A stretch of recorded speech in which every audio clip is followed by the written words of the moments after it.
Alright, hello guys. We are here today. This is my wonderful husband. Yes, that's me. And those are our wonderful children. Wonderful. Today we're going to talk about money. Yes, the very important thing that everybody needs and wants more of. 1 minute. Someone left the baby in his high chair. He was well occupied earlier. Alright, so we're going to talk about money. A lot of people ask us how we manage our money because we are pretty good at it, I guess. A few years ago we were saving for our house. We managed to save $40,000 in probably less than a year. And that's just on one income with kids. I was a stay-at-home mum. We had 2 kids at the time and I was pregnant with our 3rd. And yeah, right now though we are saving for a holiday. We're going to go to 5 countries in a month. And we're pretty excited about that. But we don't just have $10,000 lying around, so we're trying to save $10,000 in 6 months. And we thought we would share with you how we go about it, what our steps are to saving money. Alright, so step 1, you want to go and print out 3 months worth of your bank statements. 3 months is a good period. You can do 6 months, but 3 months will be perfectly fine. It will give you a good overview of what you're spending. Yep. Alright, yeah. So you want to keep track of, the little expenditures that you might make every now and then, just like a little trip down to the supermarket to buy that little extra thing, and then turns into a few more extra things that you didn't actually need in the first place, and you forget the thing that you actually went to the supermarket for. Yeah, that's me. Every time. I'll go to get milk and I come out with like $60 worth of stuff minus the milk. Alright, so what you want to do with your bills is you want to go through and highlight different categories. The first category I want you to highlight is all your bills, all the things that you pay for every week. So your petrol, your gas, your power, your water bill, your mortgage, your rent, things like that, things that are like non-negotiable. And then I want you to go through your grocery. Every time you go to the grocery store, I need you to highlight that. Not just your main grocery shop, but every other grocery shop.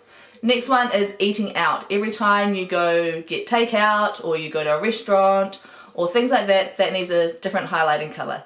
And then the last highlighting colour is everything else. Like if you go to a play centre with your kids, or you pick up something from Target, just all the little things that you buy throughout the week.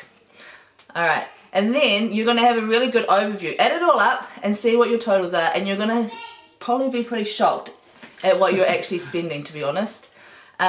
What's your biggest weakness? Probably secret trips to takeaway places on the way home from work. Yeah. Especially on a Friday night when I had a hard week of work and I feel like I deserve a treat. Always. He usually brings home treats for me though too, because you work afternoon shifts, right? Yeah. So he doesn't get home from work till like maybe 1 o'clock in the morning. It's been like 1:30 all week this week that he got home. You need to watch out for the places that are open 24 hours. like the donut shop. Yes, yeah. we need to avoid those places. Alright, so once you have all that written out and you know, it's going to give you a good overview of what your relationship with money is. It's going to show you where you're spending it, and it's going to be able to show you where you can cut things out. We can definitely cut out trips to the donut shop. I guess so. And also trips to McDonald's on the way home from wherever I've been, because I spend a decent amount at McDonald's with the kids. Alright, step number 2. You're going to go through, because you've gone through your bank statements now, and you're going to go through it and you're going to see all those subscriptions that you signed up for, sometimes years ago. And I want you to go through and delete all the ones that you don't use anymore. I went through ours just the other day and I found we were paying for insurance, for building insurance, when we finished building our house 2 years ago. And there was $30 a month that we've been paying for the last 2 years that we really didn't need to pay. That's probably going to save you instantly like $60 a month.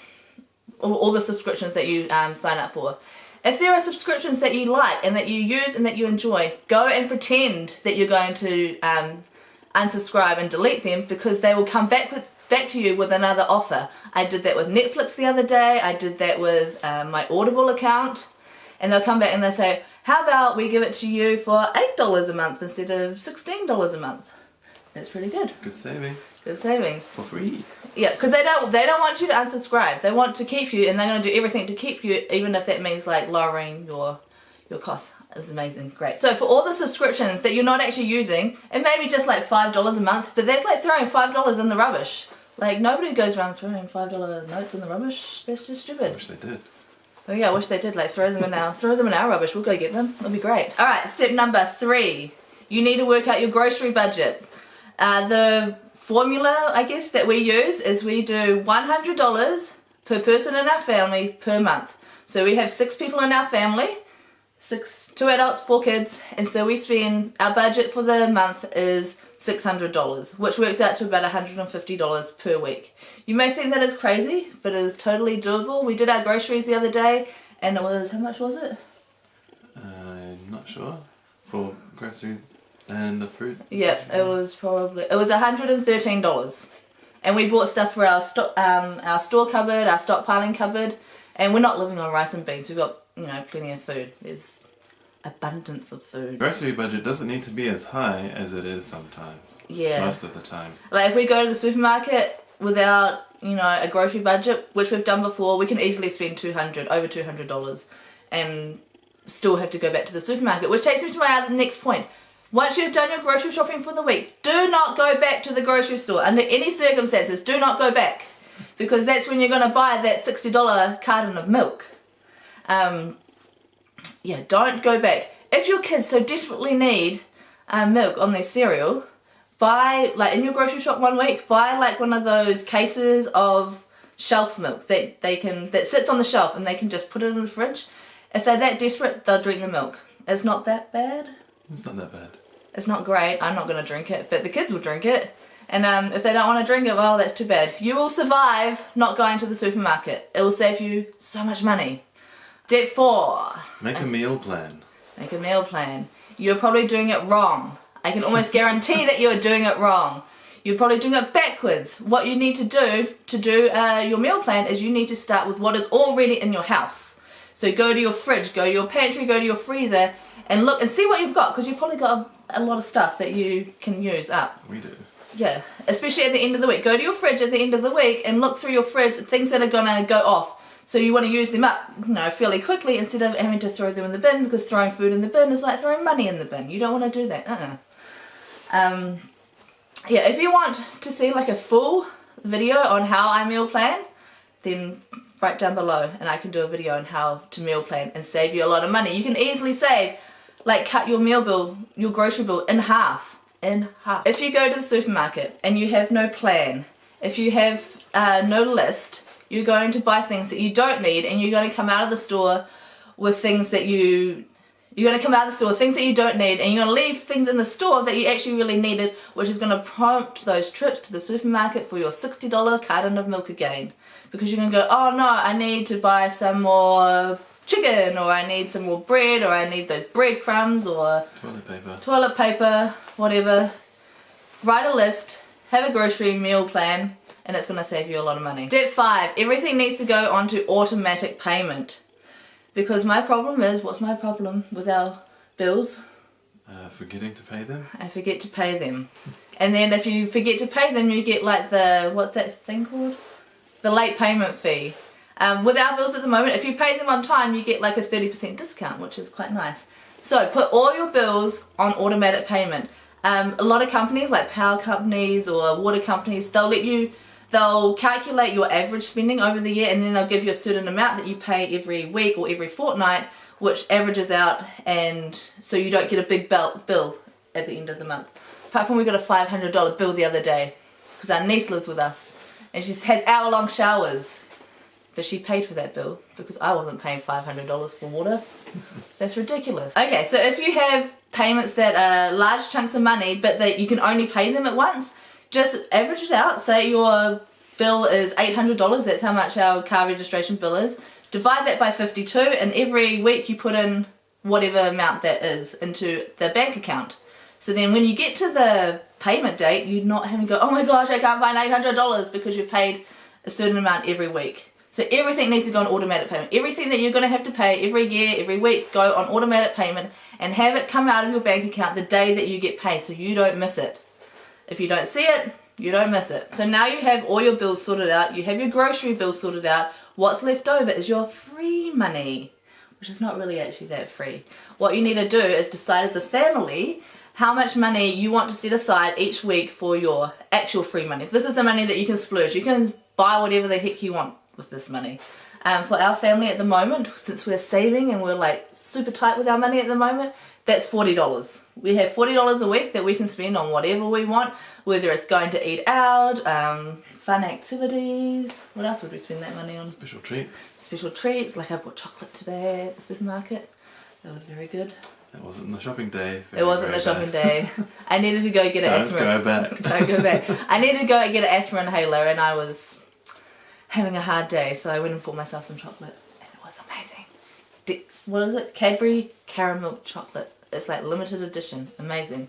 I don't know if you can get it. It's great. So some weeks we don't even spend the $40. Like, we will spend maybe $20. I took the kids out the other day and we spent $10. We went to a festival and it was like, the festival was free and we bought like a $10 treat for everybody to share.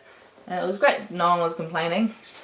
But then there are other weeks that we want to go, like the movies. And for our family to go to the movies is easily up to $100. Easily. If you... the tickets are $11 each per person, and then we want popcorn and drinks and things like that. It's gonna add right up. So yeah, some weeks we won't spend that $40, other weeks we're gonna splurge and we're gonna spend a heck of a lot of money.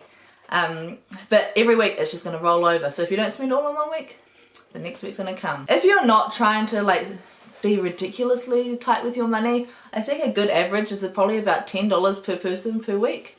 So if we got, so that would make it like $60 for our family. We've done way more than that before, like when we don't really care about how much money we're spending. Which you shouldn't do that, that's not a good idea. You should always care. You should always care how much money you're spending. Caring is caring. Yeah. So you just decide on your own family how much money you're willing to put aside just for splurging on whatever you want. If you're not good with cards, like if you get a bit tap happy or swipe happy, take that money out of your bank account each week, put it in an envelope, pay with cash. It's harder to hand over cash. It's going to make you second guess, do I really need that block of chocolate? You probably do, but you know, you really need that chocolate. Alright, the 7th and final step to your journey to saving $10,000 is all the rest of the money that you have needs to go into savings. If you have debt though, if you have credit cards, if you have loans and anything, any kind of debt, you need to pay those first. So you get that money, all that extra money, and you pay down that debt. After you've paid down that debt, then you put all the money into your savings. Just put it there, hide it. One of the tricks that we do is we actually put all our savings into our mortgage because we don't need the money right now, right then. And putting it into our mortgage account means that it's lowering the amount of interest that we actually pay on our mortgage each week. Which is great, especially at the start of a mortgage. You want to pay as much into it as you can when the interest is the highest, when you're paying the most interest. So yeah, those are our 7 steps to our goal to save $10,000 in 6 months so we can go on this amazing holiday. We're going on holiday to the Gold Coast very shortly, next week. Very excited. Yeah. So we'll tell you how we save money on our holiday. We're going for 2 weeks and we've paid for it in full. It's not been paid for on credit cards or anything like that. And it was an expensive holiday. We did it. We did it. We can do it too. Yeah, you don't need to stress out about money. If you want to join us on our journey, make sure you like, comment and subscribe. Every Saturday we will be back with more money saving tips, more ways to make your money work for you. And if you are interested in daily vlogs, we'll have those on Wednesdays. The kids and I like doing those together. Well, mainly the kids, they're quite cute. We got cute kids. And we homeschool, so you can, if you want to know about homeschooling, you can check out those vlogs. Check out those vlogs as well. Yeah, so every Saturday we will be back here, right here, together, because we are a team and we like each other. Sometimes. Alright, see you next time.